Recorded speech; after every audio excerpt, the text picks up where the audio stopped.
Hello everyone, welcome back to another video from Tech It Simple. In this video, I'm going to show you how to log into your account on Koach HR. So let's get started. First of all, open your web browser and in the search bar, type in Koach.com. You will be taken to Koach ID's official website. Over here, you can see the login button at the top right corner. Click on the login button, and in this interface, you can see the Info Emplo 1 option. Click on it, and now you will be taken to the employee login portal.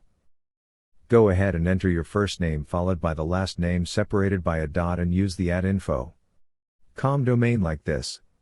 Then click on the next button, and you will be asked to enter your password.